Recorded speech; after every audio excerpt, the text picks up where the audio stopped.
प्रिय व्रतो उत्तान पादौ शतरूपा पते सुतो। तो प्रिय व्रत और उत्तानपाद, उत्तानपाद राजा की दो पत्नियां थी, सुरुचि और सुनीति। सुनीति का अर्थ है कि जो शास्त्रों की नीति के अनुसार चलती, जो शास्त्रों की नीति के अनुसार चलती हो वो है सुनीति। और सुरुचि का अर्थ है कि जो अपनी रुचि के अनुसार चलती है वो है सुरुचि। तो महाराज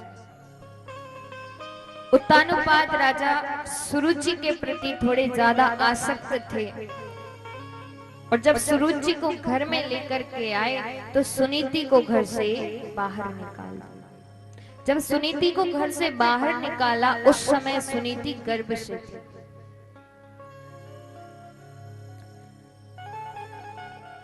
सुनीति बड़े ही आनंद के साथ संतों की सेवा करती है, सत्संग करती है, और महाराज सभी संत सुनीति की सेवा से अत्यंत प्रसन्न होते हैं। माता सुनीति के यहाँ पर भगवान नारायण ध्रुव अवतार लेकर के प्रकट हुए हैं। तो एक बार सभी जोर से जयकार लगाएं, बोलिए ध्रुव जी महाराज की।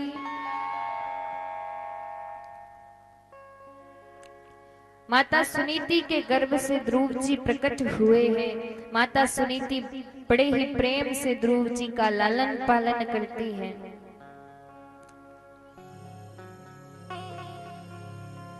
इधर सुरुचि के गर्भ से उत्तम का प्राकट्य हुआ, और महाराज माता सुनीति ने बड़े ही सुंदर सुंदर शिक्षा ध्रुव जी को प्रदान की। बचपन से ही संतों का संग ध्रुव जी को प्राप्त हुआ था। और महाराज ध्रुव जी 5 वर्ष के हुए।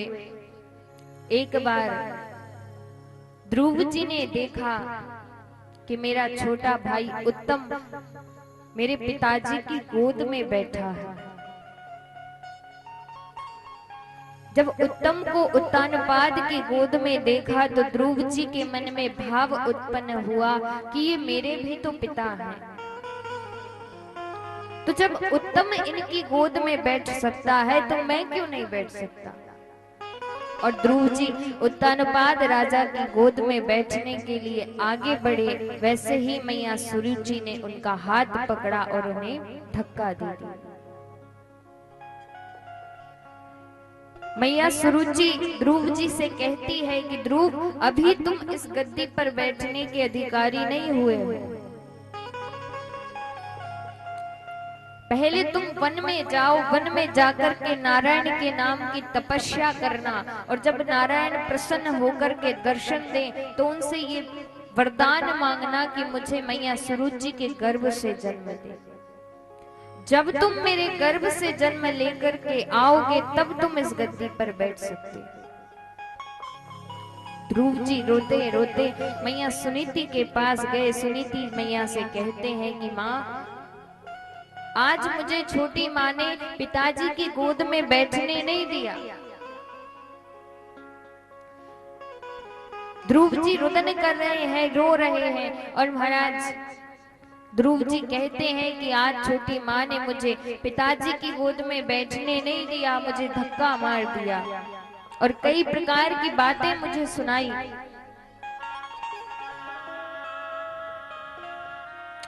आप सभी मैयाओं से मेरा एक प्रश्न है, यदि आपके बच्चे को कोई 2-4 भली बुरी बातें सुना दे तो आप उस बच्चे को क्या सिखाएंगी कि बेटा दोबारा उस घर में मत जाना, दोबारा उन लोगों से बात मत करना, यही कहेंगी?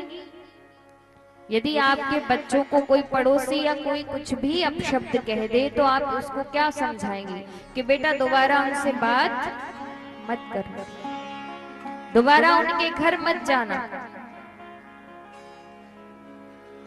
लेकिन जब मैया सुनीति को पता चला कि सुरुचि ने उस ध्रुव जी को उत्तानपाद राजा की गोद में नहीं बैठने दिया, सुनीति मैया कहती है, पुत्र तुम्हारी छोटी माँ ने क्या कहा?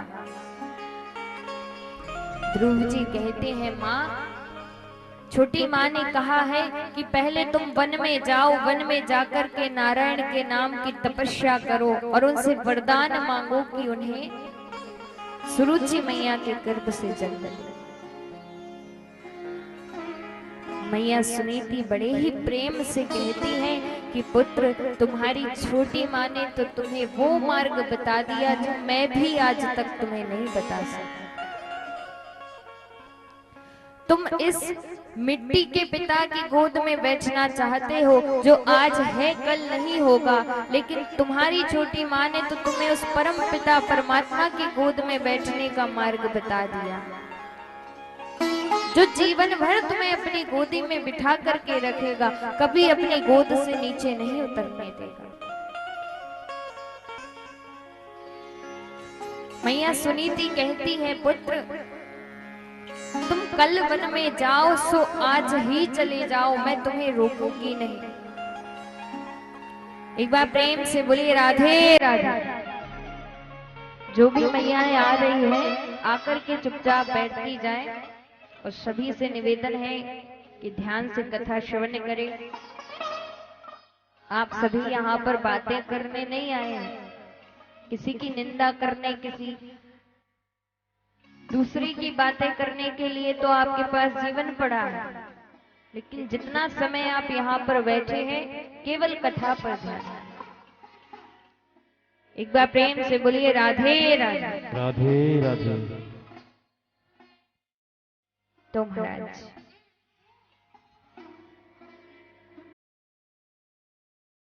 मैया सुनीति ध्रुव जी से कहती है कि पुत्र तुम कल वन में जाओ सो आज ही चले जाओ, मैं तुम्हें रोकूंगी नहीं। आप जरा विचार कीजिए, 5 वर्ष के हैं ध्रुव जी माता, और 5 वर्ष के बच्चे को आजकल की माताएं तो अकेले घर से बाहर भी नहीं जाने देती। क्या आप अपने 5 वर्ष के बालक को घर से बाहर अकेला जाने देंगे?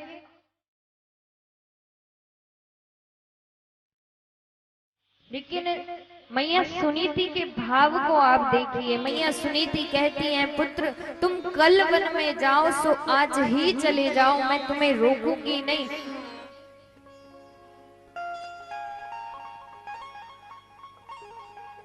क्योंकि महाराज जिस माँ का पुत्र भगवत चरणानुरागी हो जाए, प्रभु के चरणों में जिसकी प्रीति लग जाए, वो माँ बड़ी भाग्यशाली होती है। आप सभी संतों को प्रणाम करने जाते हैं, संतों का दर्शन करने के लिए जाते हैं, लेकिन महाराज कभी विचार कीजिए कि वो संत भी तो किसी के पुत्र होंगे।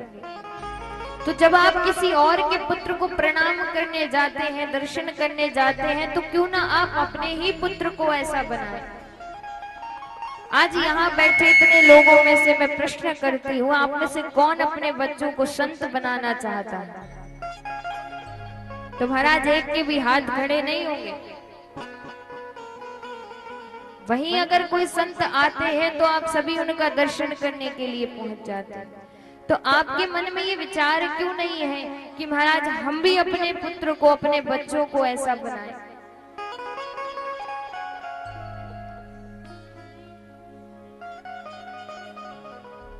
नहीं महाराज, हमारा अपने परिवार से, अपने बच्चों से ऐसा मोह है, ऐसी ममता है उनके प्रति कि बस महाराज अपने और अपने परिवार के अलावा और कुछ हम देख ही नहीं पाते।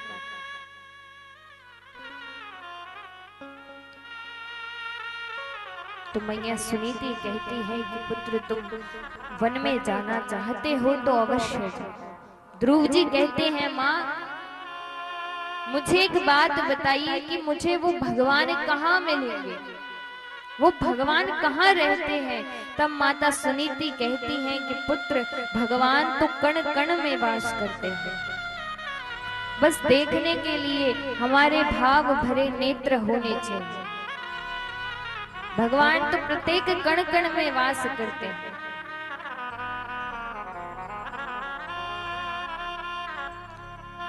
ध्रुव जी कहते हैं, माँ मैं तो अभी बहुत छोटा हूँ, अभी तो आप मुझे अपने हाथ से भोजन कराती हैं, लेकिन वन में मुझे कौन भोजन कराएगा। माता सुनीति कहती है, पुत्र जब दांत नहीं तब दूध दियो, अब दांत दिए तो कछु और भी दे। क्योंकि जब दांत नहीं थे मुंह में तब दुग्ध की व्यवस्था भी भगवान ने की, तो अब जब भगवान ने दांत दिए हैं तो भोजन की व्यवस्था भी वही करेगा। ध्रुव जी सुनीति मैया से आज्ञा लेकर के वन में जाते हैं। मार्ग में उन्हें नारद जी मिलते हैं। नारद जी ने ध्रुव जी की परीक्षा ली कि कहीं इसके मन में जो भगवान को प्राप्त करने की इच्छा है वो कहीं दिखावा तो नहीं है। इसलिए नारद जी ने ध्रुव जी की परीक्षा ली और ध्रुव जी प्रत्येक परीक्षा में सफल हुए। तब नारद जी ने ध्रुव जी को गुरु मंत्र दिया, द्वादशाक्षर मंत्र प्रदान किया और महाराज ध्रुव जी को तपस्या के नियम समझा दिए। ध्रुव जी तपस्या करने के लिए बैठे। महाराज ध्रुव जी ने पूरे 5 महीने तक तपस्या की और 5 महीनों में कैसे तपस्या करते हैं आप हम सभी श्रवण करेंगे। जब पहले महीने की तपस्या ध्रुव जी करने के लिए बैठे तो मात्र फल का सेवन करते हैं, केवल फल खा करके तपस्या कर रहे हैं और महाराज बड़े ही आनंद से द्वादशाक्षर मंत्र का जाप कर रहे हैं।